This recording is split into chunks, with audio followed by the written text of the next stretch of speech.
Hey, this is James Parker with Parker Muscle and Sports Clinic. Let's talk knees today. So knee disability is a large portion of disability in the world. The World Health Organization estimates that 46% of disability cases are knee cases. So let's look at the joint itself. What happens here? Where does pain come from?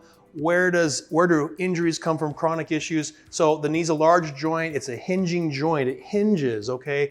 So the quadriceps, the calves, and some other smaller muscles around the knee control that motion. Now pain can come from the joint itself, it can come from the ligaments. These purple lines are ligaments around there. Those can be sprained, they can be stretched. But sometimes what happens is the brain, and this is a brain, makes a connection to these muscles. These muscles don't work like they're supposed to. The problem with how knees are treated in the typical musculoskeletal world nowadays is they're exercised, they're taped, they're scraped, they're needled, all sorts of stuff like that. Well, what happens if that doesn't work? And many times it doesn't. Well, that's where we come in. So what we look at is actually the neurologic function of the muscle. Like I said, that brain sends a muscle to the quadriceps. Those quadriceps should engage. Well, what if this pathway is disturbed? What if this side works but this side doesn't? Well, that's going to cause altered joint mechanics, which is going to lead to joint pain, if not injury.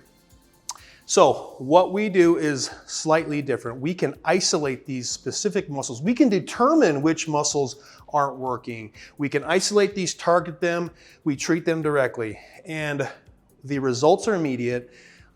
What we have you do is go out and try them that day, if not within a week. Do that aggravating activity, see how it holds up.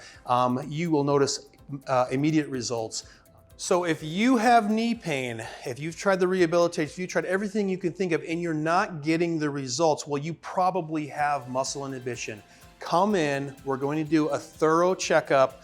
We're going to test all the muscles of that knee, and above and below, the hip and the ankle also, because they can also have an influence on that knee. We're going to kind of get a really good comprehensive look at why your knee hurts, what is going on in that joint that is causing you to have issues with going up and down the stairs, racing down the road, jumping as hard as you can, squatting as much weight as you want to squat, anything like that. We're going to determine what we need to treat on you and get that taken care of. And we're going to do it the fastest, the safest way possible with the most longest lasting results.